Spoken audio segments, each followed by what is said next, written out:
लोकप्रिय मराठी नाटक हे राम नथुराम अब आप ऑनलाइन देख सकते हैं। लिंक इस वीडियो के डिस्क्रिप्शन बॉक्स में उपलब्ध है। सन 1919 तक गांधी जी निराश रहे और मुसलमानों का विश्वास ग्रहण न कर पाए। वे वायदे पर वायदे करते चले गए, यहां तक कि उन्होंने मुसलमानों की मर्जी के अनुसार सब कुछ उन्हें देने की सोच ली। उन्होंने देश में खिलाफत आंदोलन के लिए सहानुभूति उत्पन्न की और इसी कारण खिलाफत आंदोलन को कांग्रेस की पूरी सहायता मिली। कुछ समय तक तो ऐसा होता रहा कि गांधी जी सफल हो जाएंगे, क्योंकि भारत के प्रसिद्ध मुसलमान नेता उनके अनुयायी प्रतीत होते थे। 1920-21 में जिन्ना साहब का कोई महत्व न था और अली भाई यानी मोहम्मद अली और शौकत अली मुसलमानों के नेता थे। गांधी जी ने अली भाइयों को बहुत चढ़ाया और उनकी बहुत प्रशंसा की, उन्हें हर प्रकार की सुविधा दी, परंतु जो कुछ गांधी जी करना चाहते थे वह कभी नहीं हुआ। मुसलमान खिलाफत आंदोलन में लगे, परंतु खिलाफत आंदोलन को उन्होंने कांग्रेस से अलग संस्था ही समझा। उन्हीं दिनों मोपला विद्रोह हुआ और उसने यह सिद्ध कर दिया कि जिस एकता पर गांधी जी टकटकी लगाए बैठे थे उसका मुसलमानों पर लेश मात्र प्रभाव नहीं पड़ा है। मोपला विद्रोह में हिंदुओं का बड़ी संख्या में संहार हुआ, बहुतों को बलात् मुसलमान बनाया गया, उनके घर फूंक दिए गए और उनकी स्त्रियों का अपमान किया गया। अंग्रेजों पर इस विद्रोह का कुछ प्रभाव न पड़ा। कुछ महीनों में यह विद्रोह दबा दिया गया।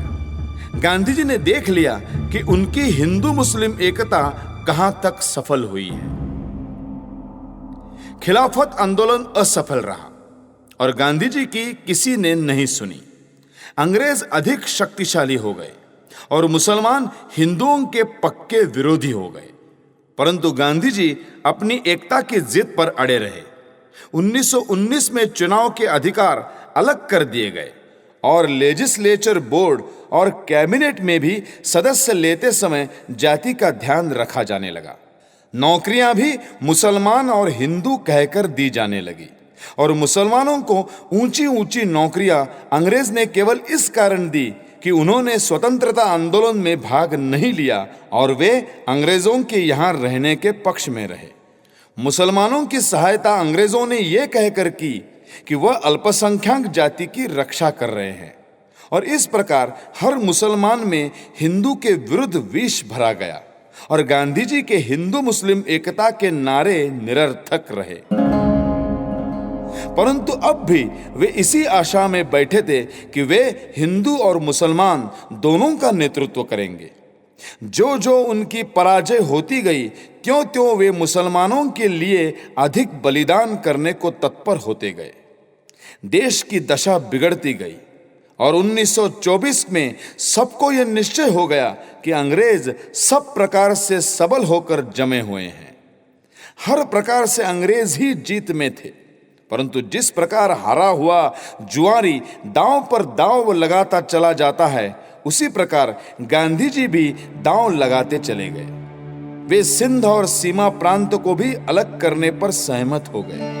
वे मुस्लिम लीग की मांगों को पूरा करते रहे, चाहे वे उचित रही हो अथवा नहीं, केवल इस आशा में कि मुसलमान स्वतंत्रता के युद्ध में उनका नेतृत्व स्वीकार करेंगे। कालांतर में अली भाइयों की पूछ नहीं रही और जिन्ना का नेतृत्व बढ़ने लगा। जिन्ना ने कांग्रेस और अंग्रेजों के दिए हुए अधिकारों को स्वीकार करके और अधिक मांगे उग्र रूप से रख दी। राउंड टेबल कॉन्फ्रेंस में बंबई से सिंध प्रांत अलग कर दिया गया। मिस्टर जिन्ना फेडरेशन से उस वक्त तक अलग रहे जब तक कि गांधी जी ने स्वयं मिस्टर मैकडॉनल्ड ब्रिटिश प्रधानमंत्री को अलग अलग चुनाव अधिकार देने के लिए नहीं कहा और इस प्रकार से विभाजन के बीज बो दिए गए। 1935 के सुधारों में यह भेद और भी बढ़ा दिया गया। जिन्ना ने हर बात का पूरा लाभ उठाया। कांग्रेस ने पृथक पृथक चुनाव के अधिकारों को मान लिया, हालांकि वो ऊपर से कहती रही कि वो उसको न मानती है न इनकार करती है। सन 1939 के महायुद्ध में श्री जिन्ना ने खुल्लम खुल्ला कह दिया कि जब मुसलमानों के अधिकारों को माना जाएगा तभी मुसलमान युद्ध में अंग्रेजों की सहायता करेंगे। अप्रैल 1940 में अर्थात युद्ध होने के 6 महीने के अंदर ही जिन्ना ने 2 राष्ट्रों के सिद्धांत के आधार पर पाकिस्तान की मांग रख दी। जिन्ना ने इस बात को भुला दिया कि भारतवर्ष में अधिकांश हिंदू और मुसलमान इकट्ठे रहते थे। किसी प्रांत में हिंदू या मुसलमानों की संख्या इतनी कभी न थी कि अल्पसंख्यक जाति की रक्षा का प्रश्न विभाजन से ही हल हो सकता। अंग्रेजों को पाकिस्तान की योजना बहुत पसंद आई, क्योंकि इस योजना से हिंदू और मुसलमान महायुद्ध काल में मिल नहीं सकते थे और इस प्रकार से अंग्रेज निरापद और निश्चिंत रह सकते थे। मुसलमान लड़ाई में मदद करते रहे और कांग्रेस कभी तो युद्ध में सहायता देने का विरोध करती रही और कभी तटस्थ बनी रही। उस समय हिंदू महासभा ने यह अनुभव किया कि यह अवसर है जब हिंदू नवयुवकों को सैनिक शिक्षा दी जा सकती है और ये भी कि अंग्रेज जानबूझकर हिंदुओं को सैनिक शिक्षा से अलग रख रहे हैं। युद्ध के कारण हर प्रकार की सेना में जाने के द्वार खुले थे और महासभा ने यह जोर दिया कि हिंदू युद्ध में भाग लेकर सैनिक शिक्षा प्राप्त करें। इसके परिणाम स्वरूप 15 लाख हिंदुओं ने आधुनिक सैनिक शिक्षा प्राप्त की। आज कांग्रेस हिंदू महासभा की इस दूरदर्शिता का लाभ उठा रही है, क्योंकि कांग्रेस सरकार जो सेनाएं कश्मीर में भेजती रही वो हिंदू महासभा के विचारों के लोगों की कोशिश का ही परिणाम है। सन 1942 में कांग्रेस ने भारत छोड़ो आंदोलन छेड़ा। हर एक प्रांत में कांग्रेसियों ने भयानक कार्य किए। उत्तरी बिहार में एक भी रेलवे स्टेशन ऐसा न था जो कि जला न दिया गया हो या जिसे हानि न पहुंचाई गई हो। परंतु कांग्रेस के उग्र विरोध के अनंतर अंग्रेज विजयी हो गए। अप्रैल 1945 में जर्मनी हार गया और अगस्त 1945 में जापान। सन 1942 का भारत छोड़ो आंदोलन असफल रहा। अंग्रेज जीत गए और कांग्रेसी नेताओं ने यह निश्चय किया कि अंग्रेजों के साथ संधि की जाए और अंत में कांग्रेस ने यह नीति अपना ली कि कांग्रेस के हाथ में सत्ता रहे और शांति रहे, चाहे उन 2 बातों के बदले में कितना भी बड़ा मूल्य क्यों न देना पड़े। कांग्रेस ने अंग्रेजों से संधि कर ली और उनसे सत्ता भी ले ली। अंततोगत्वा वो जिन्ना की हिंसा के आगे झुक गई और भारत का 1/3 भाग अलग देश मानकर उसको दे दिया गया, जिसको इस्लामी देश मान लिया गया। इस कार्य में 20 लाख मनुष्यों का संहार हुआ। पंडित नेहरू अब ये कह रहे हैं कि भारत में सब जातियों का बराबर अधिकार है। जो लोग उनको याद दिलाते हैं कि गत वर्ष ही उन्होंने धार्मिक आधार पर जिन्ना के साथ संधि की थी, उनके साथ वे कठोर व्यवहार करते हैं। पंडित नेहरू को अब भी भ्रम है कि वे हिंदू मुस्लिम की एकता कर सकते हैं। ये उस आदमी की स्थिति है जो घर के बाहर तो संसार से डरे और अपने घर में पत्नी से। पंडित नेहरू अब भी मुसलमानों से डरते हैं। मैं याद दिलाना चाहता हूं कि सिंध में कांग्रेस ने भारत छोड़ो आंदोलन को त्यागने का वायदा किया। अंग्रेजों को विश्वास दिलाया कि कांग्रेस जापान के विरुद्ध अंग्रेजों की सहायता करेगी और वाइसरॉय लॉर्ड वेवल को भारतीय सरकार का प्रधान मानेगी। कांग्रेस ने कॉन्फ्रेंस चैम्बर में जाने के पहले इन 3 बातों को मान लिया था। अब मैं भारत के विभाजन की दुर्घटना और गांधी जी के वध की चर्चा करूंगा। मुझे इन बातों की चर्चा करके प्रसन्नता नहीं होती, परंतु भारतवासियों को और सारे संसार को उन 30 वर्षों के इतिहास का पता होना चाहिए जिनमें भारत के टुकड़े किए जाने की भूमिका बनी और हिंदू मुस्लिम एकता के नाम पर गांधी जी के गलत मार्गदर्शन में कांग्रेस अपना वास्तविक ध्येय खो बैठी। 5 करोड़ मुसलमान हमारे देश से अलग हो गए। पश्चिमी पाकिस्तान में हिंदू या तो मार डाले गए हैं या उनका सब कुछ नष्ट हो चुका है। पूर्वी पाकिस्तान में भी यही हाल हो रहा है। 15 करोड़ 10 लाख आदमी बेघर बार हो गए, जिनमें 40 लाख मुसलमान भी हैं। और इतने भयानक परिणाम के बाद भी गांधी जी अपनी उसी नीति पर चले जा रहे थे। इस दशा को देखकर मेरा खून खौल उठा और मैं सहन नहीं कर सका कि वे कुछ और समय तक देश का विध्वंस करते रहे। मैं व्यक्तिगत रूप से गांधी जी के विरुद्ध कटु शब्दों का प्रयोग नहीं करना चाहता, परंतु मैं अवश्य कहना चाहता हूं कि मैं उनकी कार्य प्रणाली और नीति का घोर विरोधी था और हूं। वास्तव में गांधी जी ने वो काम किया जो अंग्रेज हिंदू मुसलमानों में फूट डालकर करना चाहते थे।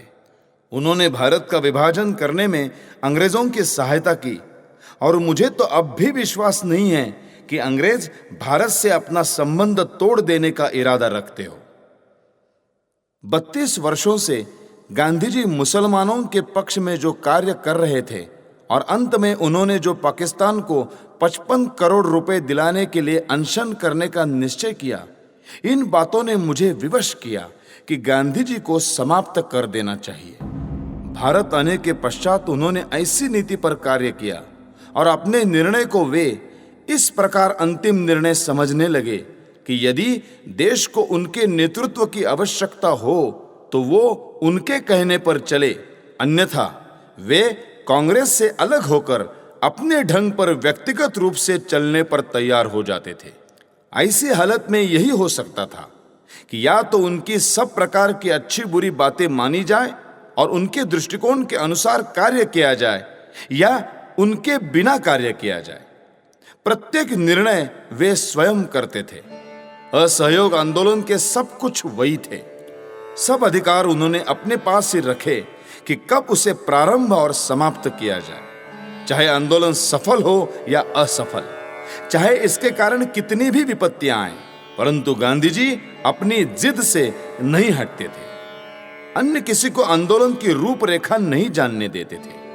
उनका सिद्धांत था कि एक सत्याग्रही कभी असफल हो ही नहीं सकता, परंतु सत्याग्रह की परिभाषा उन्होंने कभी स्पष्ट नहीं की। गांधी जी अपने सभी विषयों के स्वयं परामर्शदाता होते थे और स्वयं निर्णयकर्ता। गांधी जी के ऊंचे चरित्र और अनवरत कार्य क्षमता के कारण उनकी ये सब बातें निभ जाती और कोई भी उनके दुराग्रह से टक्कर न ले सका। कांग्रेस में बहुत से लोग ये जानते थे कि गांधी जी की नीति ठीक नहीं है, परंतु उनके लिए केवल एक ही मार्ग था कि या तो कांग्रेस छोड़ दे या अपने आप को उनकी योजना के समक्ष समर्पित कर दे। ऐसी दशा में गांधी जी भूल करते गए, असफलता पर असफलता पाते रहे और विपत्तियां लाते रहे। आगे मैं उनकी उन भीषण भूलों का वर्णन करूंगा जो उन्होंने अपने 32 वर्ष के नेतृत्व में की, जब उन्हें कोई रोकने वाला नहीं था। उन नारों ने जो गांधी जी ने देश को दिए कितनी हानि पहुंचाई और अंत में उन नारों का कितना भयानक परिणाम हुआ, ये उन्होंने कभी नहीं सोचा। पिछले युद्ध के कारण टर्की के राज्य का बहुत सा अफ्रीका तथा मध्य पूर्व भाग उसके हाथों से चला गया था। यूरोप में भी जो स्थान उसके अधिकार में थे वे उसके हाथों से निकल चुके थे और केवल थोड़ा सा भूमिखंड रह गया था। तुर्क नवयुवकों ने टर्की के सुल्तान को राज्य छोड़ने के लिए बाध्य कर दिया और उसके साथ ही खिलाफत आंदोलन भी खत्म कर दिया। भारतीय मुसलमान बहुत ही उग्रता से खिलाफत के पक्ष में थे। उन्हें विश्वास था कि अंग्रेज ही सुल्तान के पतन और खिलाफत आंदोलन के कारण थे, इसलिए उन्होंने ही खिलाफत पुनः प्रारंभ करने के लिए आंदोलन किया। गांधी जी ने सोचा कि खिलाफत आंदोलन का पक्ष लेकर वह भारत के मुसलमानों का नेतृत्व सहज में ही प्राप्त कर लेंगे और इस प्रकार यदि हिंदू मुसलमान में एकता हो गई तो अंग्रेज शीघ्र ही स्वराज्य दे देंगे।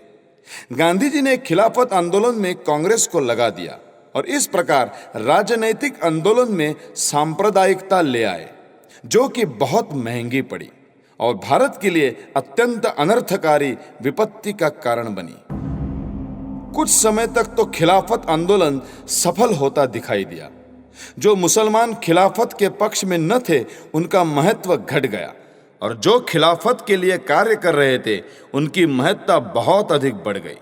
वे लोकप्रिय हो गए।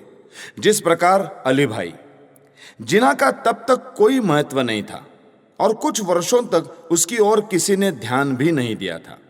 आगे चलकर खिलाफत आंदोलन को दबा दिया गया और मॉन्टेग्यू चेम्सफोर्ड रिफॉर्म की सहायता से खिलाफत के प्रभाव को सर्वतः नष्ट कर दिया गया। मुसलमानों ने कांग्रेस और खिलाफत को सदा अलग समझा था। उन्होंने खिलाफत के समय कांग्रेस की मदद को स्वीकार किया था, परंतु वे कांग्रेस के साथ मिले नहीं थे। जब आंदोलन असफल रहा तो मुसलमानों को बहुत निराशा हुई और अपना क्रोध उन्होंने हिंदुओं पर उतारा। भारत में विभिन्न स्थानों पर हिंदू मुस्लिम संघर्ष हुए और प्रत्येक स्थान पर हिंदुओं को हानि पहुंचाई। महात्मा जी की हिंदू मुस्लिम एकता केवल एक स्वप्न बनकर रह गई।